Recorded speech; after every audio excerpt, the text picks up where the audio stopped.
Hello, everyone. You're all very welcome, and thank you for joining us today in our first webinar in our 2021 series.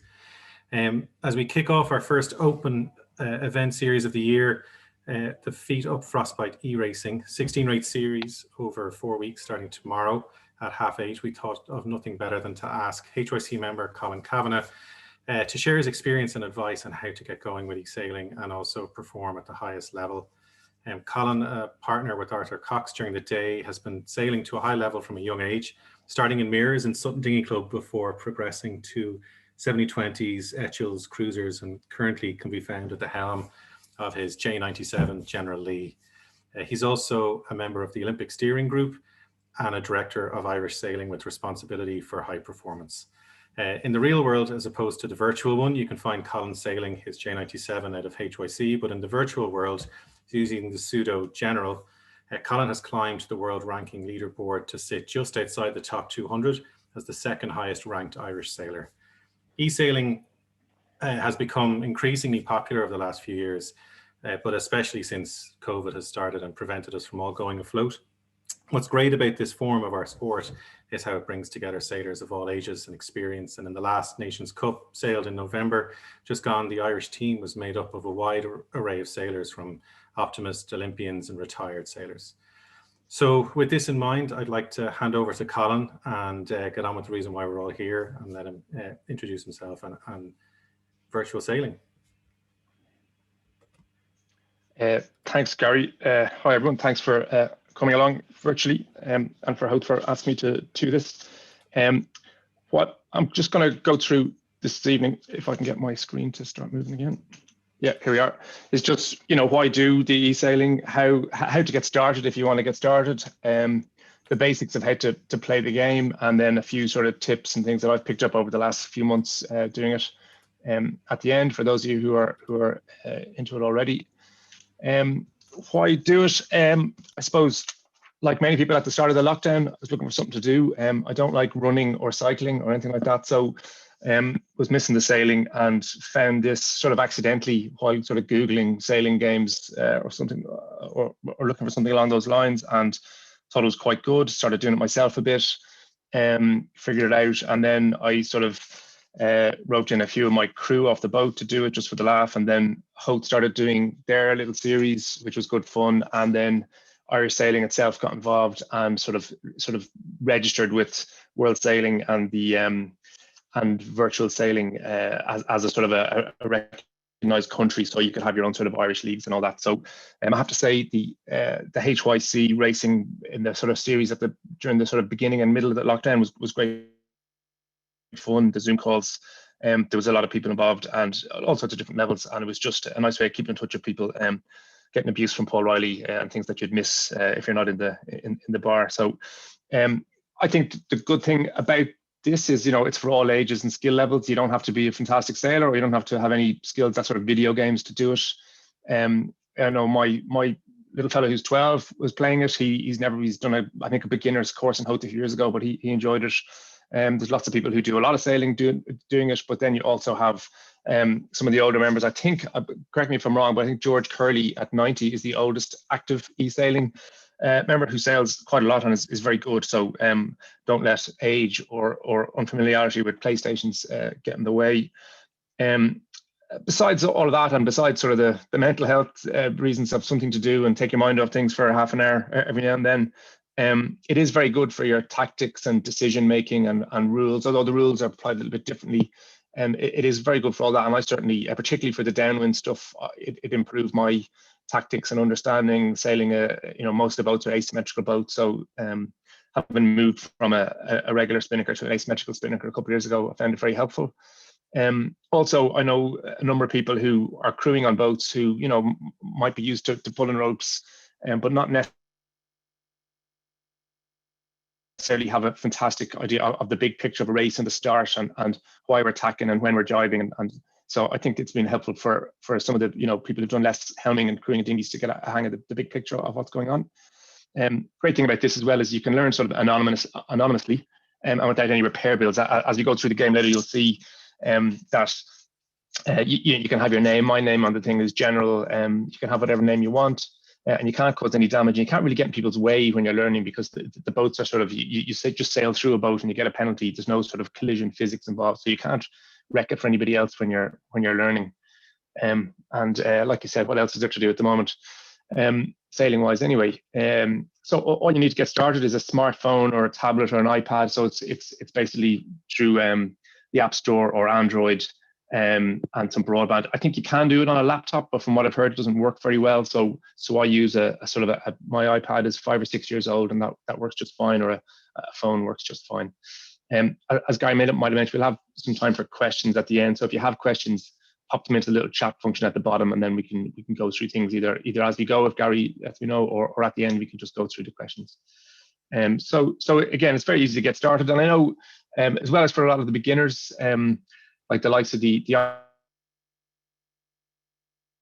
Irish sailing team, used this during lockdown. They used to have competitions against the Danish Olympic squad, just to keep everybody up to speed on tactics and decision making. So it is good, and it's quite accurate in terms of the sailing physics, the boat speed, gusts and lulls, and wind and wind shifts and rules and all that. So there's a reasonable amount to it. If you want to get good, so certainly I'd advise you give it a go. We'll go through it now. It's quite easy to get started. Give it a go. Do it with a few of your friends. Do it with your class in Howth or elsewhere, or join in. Give the Howth series a try, or just do it yourself on the sort of on the app. So I'm just going to go through how to get started next. So you download it. Let's say you download from the App Store. You get this. You open up the app on your iPhone or on your iPad or tablet or whatever it might be, and you just have a little thing there. So you create your account. Like I said, the good thing about this is you can be anonymous. So as I was creating my new account the other day, emmett@hyci.ie was my email address, and my sudo, your sudo is the name of your boat basically, and that's the only name that anybody will see in the outside world. So I've picked Emmett Dalton there. You can pick something equally anonymous. So once you've done that, you come onto, this is sort of the main screen of the app. I'm not sure if you can see my cursor moving around, but typically the first thing you do, there's a little sailing school on the left there, and you just go through. It takes about 20 minutes, just little exercises to get you the hang of steering the boat, going around the marks, doing all the usual basics. So you can get the boat moving. So it's handy to do. It's worth doing. It doesn't take very long. So once you've got this part of it open,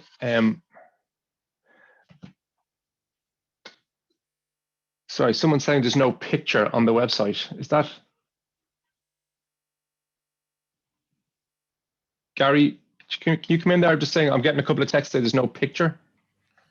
Okay.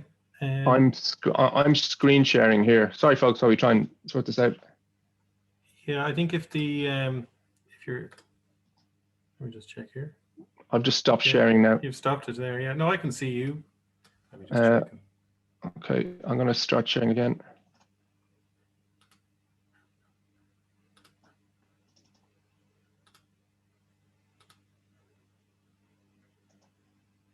I'll just check the chat here. So I would just pause this. We can't see your screen. Okay. Okay, it doesn't seem many people can see the screen. Okay, there's a few people saying they can see it. I think there's a view. If you're struggling to see it, you might be just looking at the speaker camera view. If you just change it to either standard, there's a view top right hand corner. You can just change the view to standard, and it'll show you the screen rather than. There's a few people can see it now. Maybe you just need. Oh, now it's perfect. Working turn perfect. It off and on again. Yeah. Okay. I can. Let me see. I haven't done much yet. Sorry. And mine's frozen. Here we are. Okay, so just to go, I'll go back 2 steps very quickly. So you just have your little account opening page. You just click on create my account. You fill in your details. As you said, you put in your email address. You pick a password. You pick a sudo, which is basically the name for your boat, and that takes you through to the main page, your sort of main opening page, which is where you always sort of start off.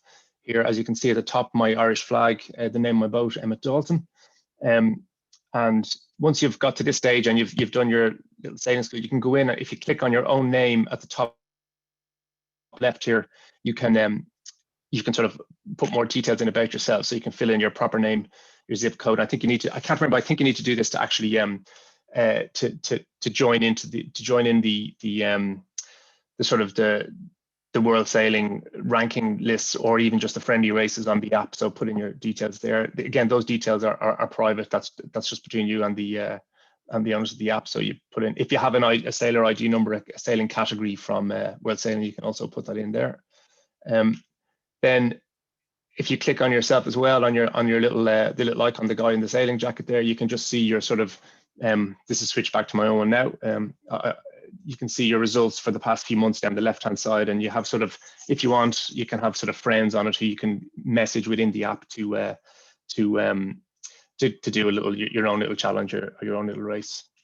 And then if you click one of the other buttons on the bottom right hand side, you just see the sort of overall rankings, whether it's the World Sailing rankings or the sort of general rankings, or you'll see the little country flag up at the top, up in the middle there. You can click that, and once the Irish competition, I think it kicks off tomorrow, you can see the Irish rankings sort of separately. So that just keeps you stressed as to what's going on. And then in the top right hand corner of the screen, you see the little shopping trolley. You can do this for free, actually. You don't need to spend any money on it. I set up a VIP account, which is $10 a month, because if you have that, you can run races. So my plan was to run races for my sort of our own crew to amuse ourselves. There's a few other little perks come with that. And then if you want, you can buy tokens if you want to have your boat different colors. You can also win these tokens in the races, so it depends. But if you want to get the little tokens, you can buy them, or you can earn them through the races. So on the bottom left-hand corner of the main screen, there's a sort of a little colored picture of a boat, and that takes you through then to your various boats. You don't have to buy any boats. As soon as you do a particular race that has a particular class of boat in it, that you automatically have one of those boats, and it comes in a sort of a standard color. If you scroll left and right on these white arrows here, you can see all the various different boats you have, and then using these things to the left, you can stick logos on the boats, or you can, if you click the multicolored thing here, you can color your boat whatever. So for example, there's Howth have been entering a sort of team racing competition, and we're told the day before what color your boat has to be for the competition, which creates plenty of its own issues. So that's that side of it. Then there's also which if you're doing the Howth series, you'll need if you go back to the main page, just beside the sailing school, there's your custom race page. And if you want to enter a race that Howth or any of your pals are running, click on that. You can either join a race that's existing there if it's not locked. You can create your own race if you have a VIP subscription. You can spectate any other race you want. If you want to see how the CCC Frostbite in the Far East 28 is going, you can have a look at that. Or if, for example, Teddy and the guys have set up the race for tomorrow, you just click on this sort of white arrow, green dot here. A little keyboard thing comes up. You type in the code you can give them by the WhatsApp group, and you'll be dropped straight into the race. Okay. Now, so the next one down. So once you've done all that, you sort of got set up. You've got your name, you've got your boat, you put your details in. You've registered and all that. Then this is sort of your main racing page. So you can see in the middle, you see here Sweeper Festival, and there's a red J70 there. You scroll across to the right, and there's other races. So in 5 hours time, there's going to be a star series of races coming up for the next day or so. And if you scroll further across there, you'll have races that have finished, and you can check results and all of that. And when the normal season gets going, you have these sort of green friendly races with the green, red and white, which are just friendlies. They just don't really count for sort of particular ranking points. And then once the sort of World Championship Series gets going again, and I'm not exactly sure when that gets going, but there'll be 2 races available each day. Each series might last for a couple of days. There'll be a minimum number of races that you have to do. So you can do there's no real difference between the world ranking ones and the other ones. They just tend to be different boats, and all equally the same. There's no particular level of difficulty involved. It's all the same. So certainly if you're going to try it out, I just encourage you just to jump into these races. Like I said, you can't get in anybody's way. You can't cause trouble. Certainly when I started doing it back in April or May, whenever it was, complete disaster, boat going in circles and all of that. So it doesn't take very long to get the hang of it. So through that page, and if you want to do your first race, check the pages here. When you click on the say the sweeper festival on the main page, it takes you through to this page here, which just gives you the basic details of that race. You can go backwards with the top arrow if you want, but it tells you it's a 2-lap race in J70s, and there'll be maximum of 18 boats per race. It's in Italy. The wind speed will be around 13 knots. The wind fluctuates up and down, and roughly what type of course it is. So the courses are almost always the same. It's basically a windward lured with a spreader mark at the top and a gate at the bottom, and then down to a finish line. So you'll see that. Then if you look across the top, there's 3 more little icons. So first one is just the basic information on the race. The next one then gives you the standings. So that's when the Irish series starts as well, there'll be a separate button for where the Irish boats are ranked, or you can look at any other country. So you can see there, I did 4 races out of the 4 for this one, and was ranked 98th for that. And then you can scroll down and see where you're with the little arrows where everybody else is. The next one across the little boats is just your results for your races. This is actually something that took me quite a while to figure this out. So say you have this one here, a Sweeper Festival, you've got a minimum of 4 races. You can do 10 or 15 or 20 races if you want, and the scoring will be your best 4 races in a row. It'll take the average points for your best 4 races in a row. So you can see you get 100 points for a first, 62 for a third, you get 70 something for a second, depending on how many boats are in the race and all that. So to get, if you want to get competitive and do a good score, you just need to do 4 good races in a row, rather than it doesn't pick your best 4 like you'd sort of expect. That confused me for a while. And then the last little tab across there is just the camera. You can spectate any other races you want while you're waiting for your while you're thinking of what you might do. So once you're ready to go then into the race now, you just click on the green and white arrow there, and that takes you into the next screen. So this is where you can pick your perks. Sometimes you get these come up for free when you're starting a new little series. So you'll see at the top there, there's 72 blue. The blue tokens are what you use if you want to put different paint colors on your boat and all of that. The green ones are the ones you use if you want to get perks for racing. So you can see there's one of them gives you time on distance to the start line, the other one gives the ley lines, your VMG, a wind shadow, it shows you where the wind shadow is, and the other one is sort of wind intelligence, tells you what wind is coming down the track in the next minute or so. So actually the one, if you do have the green tokens, the one that's handy is the best VMG one there, because when you get into the race, you just press a button and the boat sort of sails on its best possible course on a beat, and you can concentrate on what's going on around you. So that's probably the most useful one to use if you have it. But even if you don't have that, you just make little adjustments, and I'll show you how you can do that in a second. So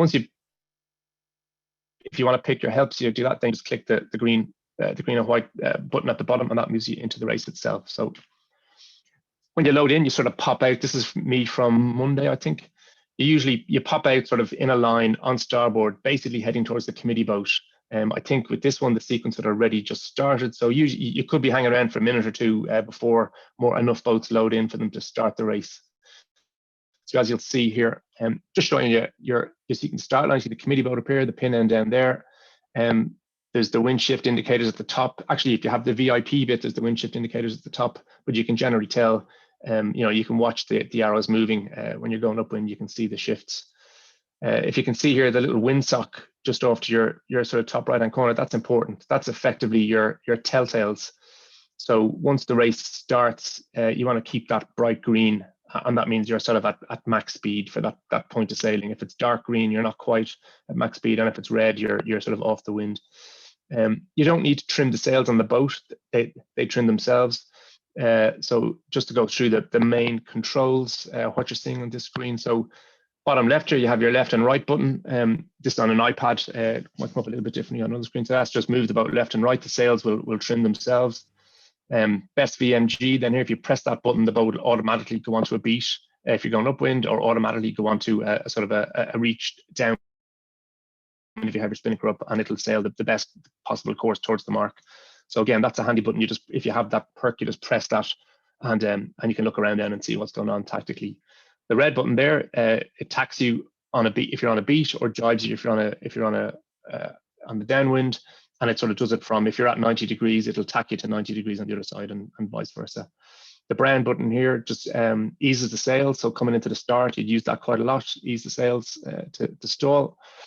And then the blue button here on the right is your hoist your spinnaker. And each boat has a slightly different, if it has a spinnaker, not all boats have a spinnaker, slightly different time for hoisting your spinnaker. It might be 2 seconds or 3 seconds or 5 seconds.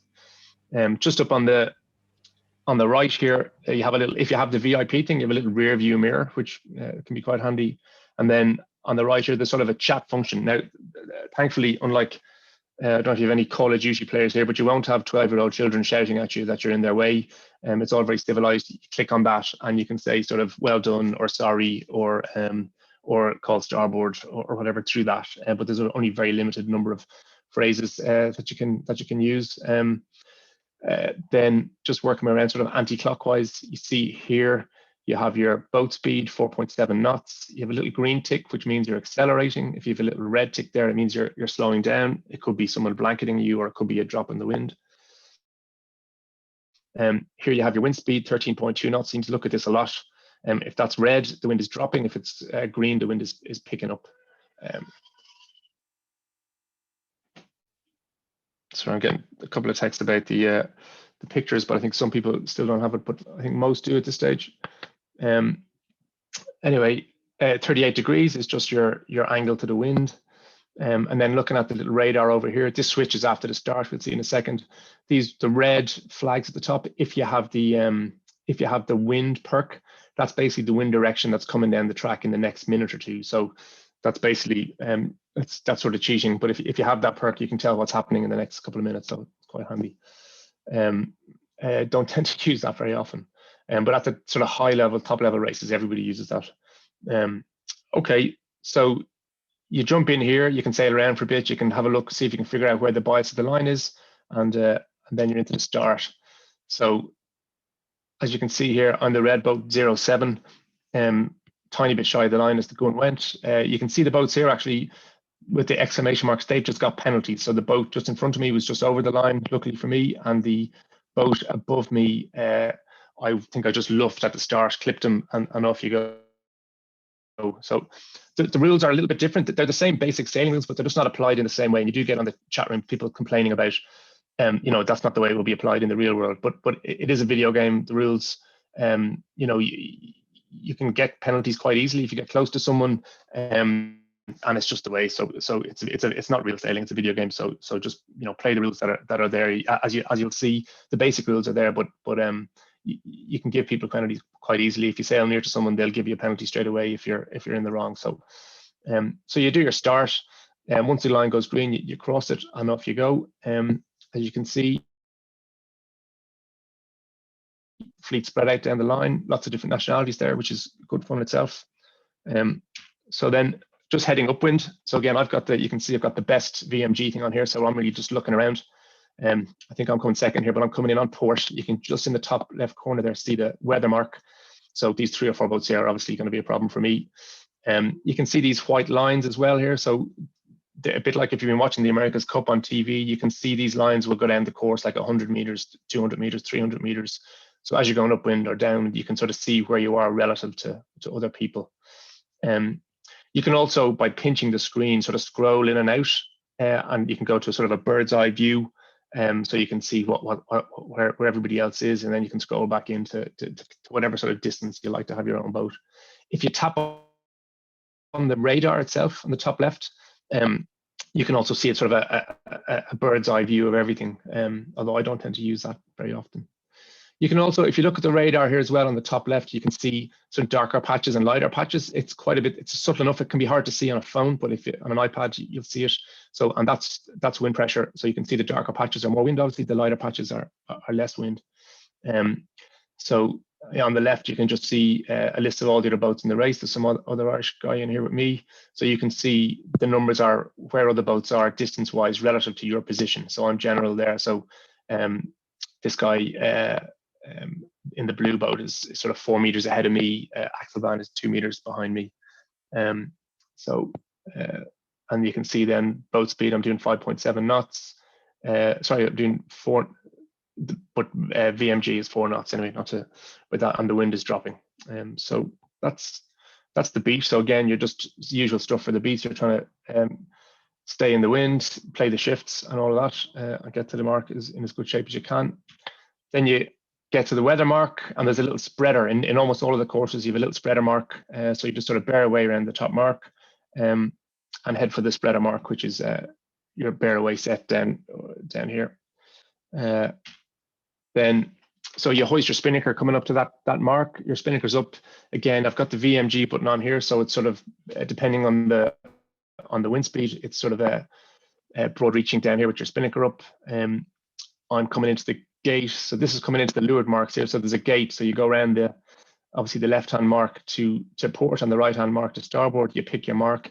If you're looking at the little radar at the top, you can usually see whether one mark is sort of closer to the wind than the other. This one here, they're pretty even, so it doesn't really matter. But an awful lot of the time, one of them is sort of much closer than the other, and that makes quite a difference. So you can see here, if you look at my little windsock on the back corner of the boat here, you can see I'm blanketing that green boat and the yellow boat to a certain extent as I'm coming down here. So come into the leeward mark, you pick your jibe, all the usual rules apply, water at the mark and all of that. Drop your spinnaker with a couple of lengths to go and around the mark. So we've just continued on around the lap. As you can see from the top, that this is the time. So we're on the last leg here, coming to the finish line. The couple of boats in front of me would have just finished. They've disappeared, and the race takes. So each race takes maybe 5, 6, 7 minutes would be the norm, and maybe a minute or two faffing around at the start. So you just cross the finish line, and that's the end of your race. Once you finish, then that's the screen that you press a little red X that pops up. So you get your third place, you get your points, and you get a little can, which I'll explain in a second. And then if you press these little white arrows either side of that, you can get a bit more information on the race, which can be interesting if you're into that kind of thing. So you click across, and that just gives you the times and the positions for the race. You can see how close you are behind or in front of anybody. This gives you sort of starts, who got the best start, who was going the fastest, and all of that. I didn't land on any of those. These are your own stats then. So you know how many. Usually, I just look at how many penalties I got. If you're into that type of thing, and actually, the most interesting one generally is this little graph, which you can scroll down for all the things, and that just shows you your sort of progress through the race. So you can see on the red line there. So I was sort of started off maybe 5th or 6th, and gradually picked up a couple of boats during the race and finished up 3rd, while other people were doing well for a while and then disappeared.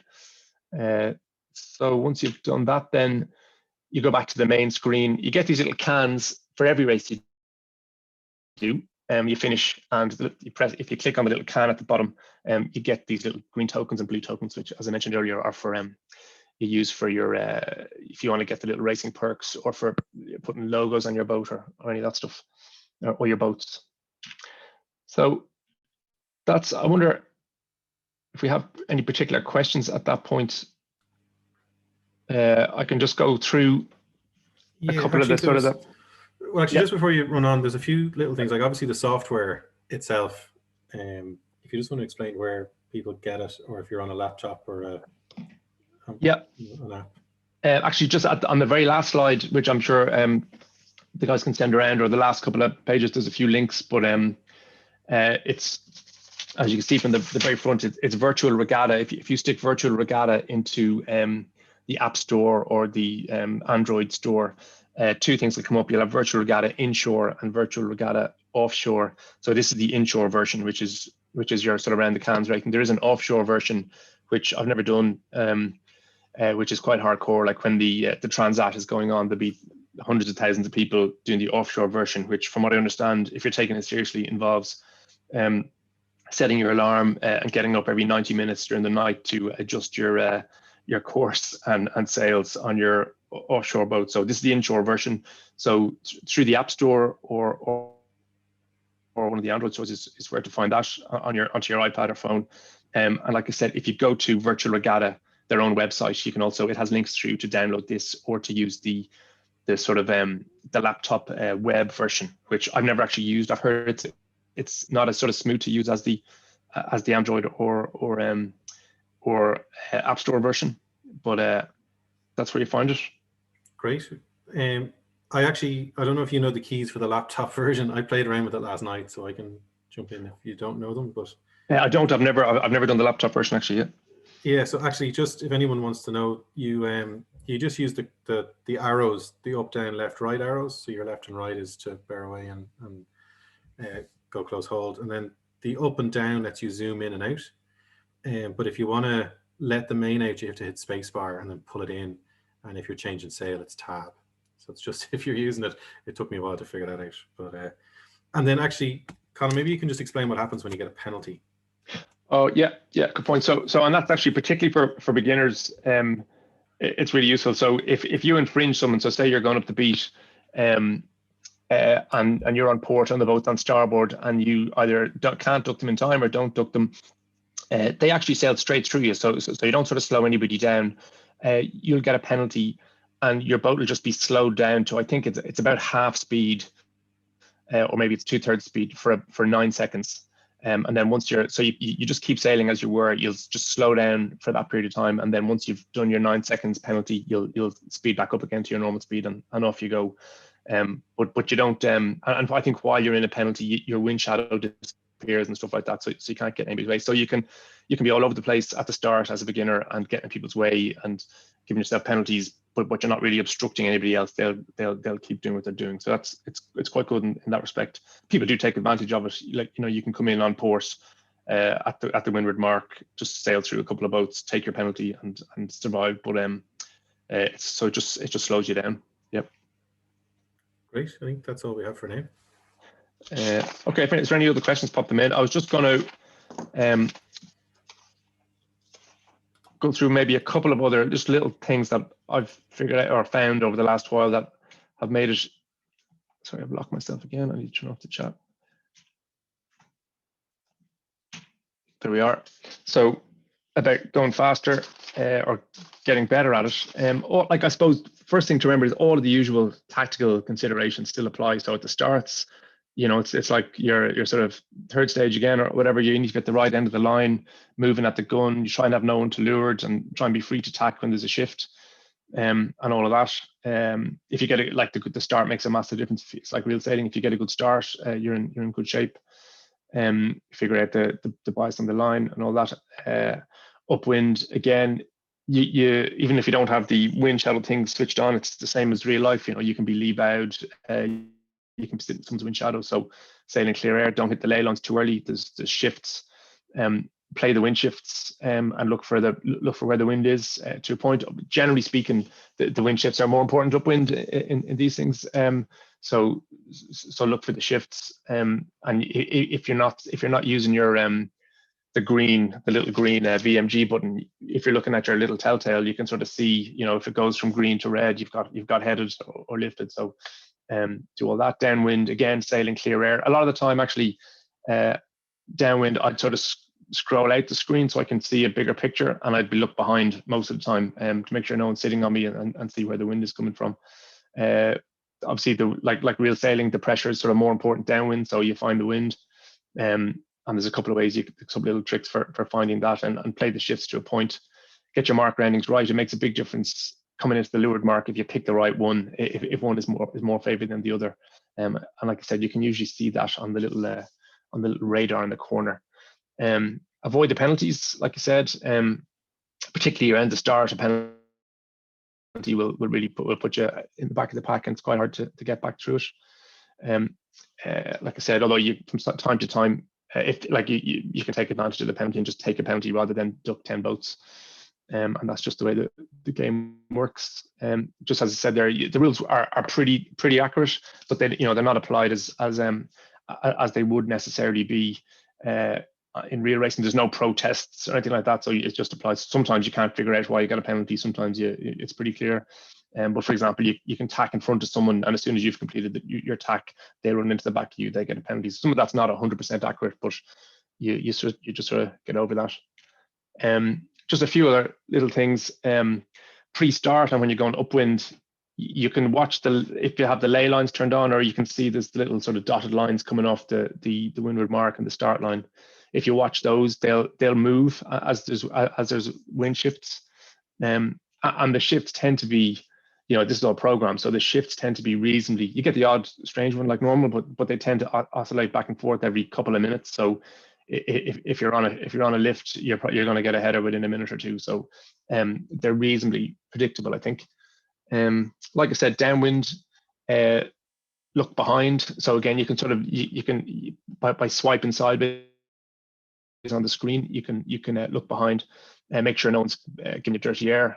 Look at your wind speed to make sure you can see if you're slowing down or the little thing is going red, that you're slowing down. So make sure no one's sitting on your wind. So zoom out, you can get the bigger picture. Downwind is quite handy. One other thing that's helpful, upwind and downwind, if you scroll out, you can tap on another boat on the other side of the course, for example, and you see what speed they're doing, and so then if they're going faster than you, that's the better side of the course. So jibe and get over there. Likewise, upwind, you can tap on another boat, you can see how far ahead or behind you they are, what speed they're going, etc. So that's helpful. Watch your wind speed, particularly downwind. You'll be sailing along, and your wind speed will be green, which means the wind is getting stronger and stronger. Then it'll go red. So usually if it goes red, just jibe. You'll start going green again pretty quickly. So just keep an eye on your little controls, which is why it helps to have the VMG button on, because it means you're not looking at your boat, you're looking around like the real world. Just a few other points might be helpful for people on the a number of the boats like the J70s, the Star, the Laser. They have a max upwind speed. So if you're doing that speed, I think in a J70 it might be 6 knots. If you're doing 6 knots, you can't go any faster. So the wind speed doesn't make any difference after that. You're just looking for wind shifts. So a Laser I think it does 4 knots upwind. Once you're doing your 4 knots, more pressure is of no use to you. So focus on the shifts upwind. Whereas in the 49ers and the catamarans, you're going a lot faster. So pressure is more important. So certainly when you're learning the stuff like the offshore boat, which is the sort of the big boat, the Star, the J70s, they're just traveling a bit slower. You have a bit more time to think. You have a bit more time to figure out how to go around the mark. So for the beginners, the slower boats are make a bit of sense. When you get better at it, like the 49ers and the catamarans, they're going very fast. It's good fun, but it takes a while. You make a lot of mistakes when you're learning those. But again, nobody is you're not upsetting anybody, and you're not causing any damage. So other than that, have fun. I have to say I've really enjoyed it. I know the bunch of people in Howth who've been doing the Howth series have had a lot of fun, particularly if you do the Zoom call. Adds a bit of have a beer, the Zoom call going, playing this. It's a nice way to unwind after the day. And like I said, if you get into it, there's loads of opportunities to get competitive at it. Like I ended up doing it last year. I sort of was looking at it, said, geez, it'd be nice to get into the top 1,000 in the world. Then when I get into that, it'd be nice to get into the top 800. And I just sort of kept at it and improve. And then we had our own little national championships there before Christmas with the top 20 sort of ranked boats, which was really good fun. A couple of the 2 or 3 of the Olympic team were in that, which was great for middle-aged codger like me and the rest of us to be racing against them, even if it's not for real. And there was a Nations Cup as well, which the top sort of 10 boats in the country we entered, and there was sort of a team racing competition, which was good fun too. So lots of different ways to enjoy it. It might just be a few of you and your friends, or your class of both the puppeteers or whoever it might be, doing a Tuesday night race while there's nothing else to do. So I'd say I highly recommend it. If any questions, happy to take them either now or pop me an email if you have questions. If you have questions afterwards. Thanks very much.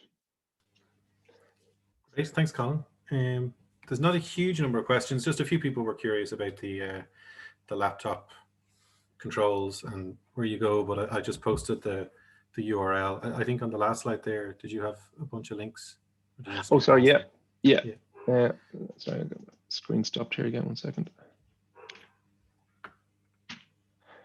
Yeah. So that's the HYC one starts tomorrow at 8:30. Like I said, there's a big, there'll be enough races for as many people sign up. Earlier on, there was 3 fleets going. There's sort of a beginner's fleet, as well. So don't be shy. We all have to start somewhere. So certainly, I'd if you're looking for something to do on a Thursday evening, sign up to that. I think it's a $5, which covers you for the season, and it's a good laugh. It's all very friendly. The next link there is just that's the Virtual Regatta Insure's its own sort of help page. So there's loads of information there and tips and videos and things on how to do it. And then Irish Sailing has its own page, which has a couple of videos which are helpful, and then just general information on how to do it and where to sign up and all of that. And you might have seen, I think Irish Sailing has sort of renewed its subscription to virtual sailing for this coming season. So it means there'll be a separate sort of Irish ranking as well as a world ranking if you start doing the ranking events. But I'd have to say that the ranking event, there's no big difference between the friendly events and the ranking events. Just to jump in and do them, and you'll it's a sort of like all the things that in any given race. There's a huge range of abilities, so you get some very good people in it, and you get lots of beginners. So there's no I wouldn't be shy about trying out some of the ranking races. Cool. That's it really. What boats typically do the club use when they're setting up the events? Is it J70s? It's a mix. It depends if it's Teddy. Emma it tends to be a bit more adventurous, I think, than Teddy. So there's a huge range of boats. Typically it's the J70s and the 49ers. Sometimes the lasers. You can do the New America's Cup boats are there as well, which are good fun. You're doing sort of 40 knots. Closest any of us are going to get to that. Most of us anyway. There's catamarans. There's a big range of stuff actually. Yeah. Great. I don't think there's no other questions at the moment. I think everybody seems to be quite happy. I think there is, we are recording the session, so we will put it up online so you can play it back. But there is the controls for the laptop just seems to be the only kind of question. But I've posted the URL for Virtual Regatta. But if you just Google it on a PC, it'll come up. Same in the app stores. It's easy enough to find. You just create the account and off you go. So, oh, hang on, one question just come in. Okay. Oh no, it's just someone saying well done. So there you go, well done. Thanks very much. Thanks for listening. Yeah, no worries. Listen, thanks very much, Colin. That was great. What we're going to try and do, just from a HYC perspective, we're going to try and run a series of webinars over the next couple of months. So we'll start to advertise them and push them out through email and Facebook and stuff, but just to try and get some general topics of interest going. So feel free to join them and keep an eye out for them over the next couple of weeks. Otherwise, thanks very much everyone for joining. Thanks, Colin. That was super. Hopefully we'll get a big turnout now for the series tomorrow. Great. Thanks.